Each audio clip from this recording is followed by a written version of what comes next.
Bienvenidos a The Deep Dive. Hoy tenemos sobre la mesa la decisión de la Reserva Federal de Estados Unidos. La foto fija es tipos quietos. Pero vamos, si rascas un poco, bajo esa calma aparente hay bastante jaleo, ¿eh? Debates internos, presión política, muy visible todo. Exacto. A ver, la Fed mantiene el rango donde estaba, entre el 4,25% y el 4,5%. La justificación oficial, pues, se basa en la incertidumbre. Incertidumbre por los aranceles, ¿no? Y la inflación. Eso es. El efecto de los aranceles y una inflación PCE, que es su indicador favorito, ya sabemos que, bueno, está en el 2,5%. Un poquito por encima del objetivo del 2%. Sí, algo por encima, pero parece que ha subido menos de lo que algunos esperaban. Es la postura clásica de Powell de esperar y ver, digamos. Vale. Vamos a entrar ahí. Porque ese esperar y ver no parece que convenza a todo el mundo dentro de la propia Fed. Para nada. Hay figuras importantes en el FOMC, en el comité que vota, que ya estarían como diciendo, bajemos esto ya. Precisamente. Fíjate, nombres como los gobernadores Christopher Waller y Michelle Bowman ya han dejado caer. Bueno, han señalado bastante claro que preferirían un recorte. Ya. ¿Ah, sí? ¿Y por qué? Distintas razones. Pues parece que sí. Waller da la impresión de estar más preocupado por si el crecimiento económico o el empleo se empiezan a frenar. Vale. Mientras que Bowman parece más escéptica con el tema de los aranceles. Duda que vayan a disparar la inflación tanto como se dice o se teme. Interesante.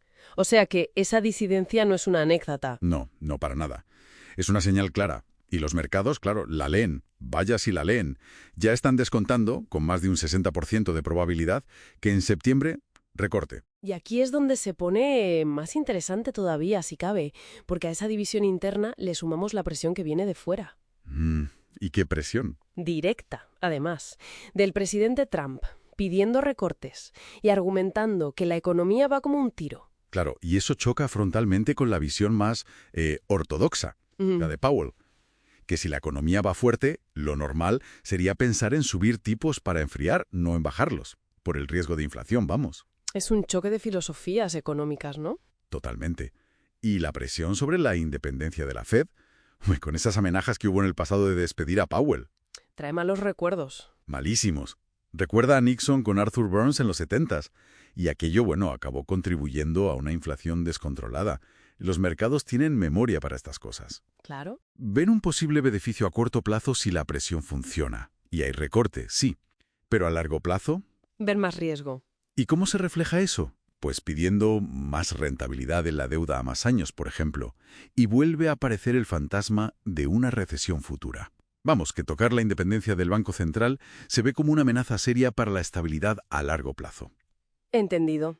Y si al final la Fed cede y recorta tipos, ¿qué pasa en la economía real de Estados Unidos? Lo típico es pensar que se abarata el crédito, ¿no? Correcto. Ese sería el objetivo. Estimular, que las empresas inviertan más, que las familias gasten más. Pero siempre hay un pero. Siempre. El riesgo, con la inflación ya un poquito por encima del objetivo, es que la cosa se caliente demasiado, que se aleje más del 2%. Y además, el dinero muy barato puede tentar a buscar rentabilidad fácil en activos más arriesgados. Burbujas. Exacto. Inflar precios en bolsa, en el sector inmobiliario, crear burbujas si detrás no hay un crecimiento económico real, sólido, que lo justifique. Sobre todo si ese repunte reciente del PIB fue más bien un ajuste técnico, como algunos apuntan. Vale. Y ahora, la pregunta clave para muchos. Ese posible movimiento en Estados Unidos. ¿Cómo aterriza en América Latina? Tradicionalmente, se suele decir que es bueno para la región, ¿verdad? En principio sí. Generalmente tipos más bajos en Estados Unidos actúan como un factor de empuje. El capital busca dónde rendir más y suele mirar hacia mercados emergentes. Como los latinoamericanos. Exacto. Y eso puede hacer varias cosas buenas. Fortalecer las monedas locales, abaratar el coste de la deuda en dólares, que para muchos gobiernos y empresas de allí es crucial, y dar más margen de maniobra a los bancos centrales de Latinoamérica. Más flexibilidad para sus propias políticas. Eso es, sobre todo si tienen tipos de cambio flexibles. Les da un respiro. Pero esa entrada de capitales a veces es un caramelo envenenado, ¿no? Tiene su riesgo. Siempre lo tiene. La dependencia de esos flujos, que son muy volátiles. Que igual que vienen, se van. Exacto. Pueden salir pitando tan rápido como entraron. Y eso provoca las famosas paradas súbitas, los sudden stops, que básicamente te congelan la financiación externa de un día para otro si cambia el humor de los inversores globales o si las cosas se ponen feas a nivel local. Entiendo.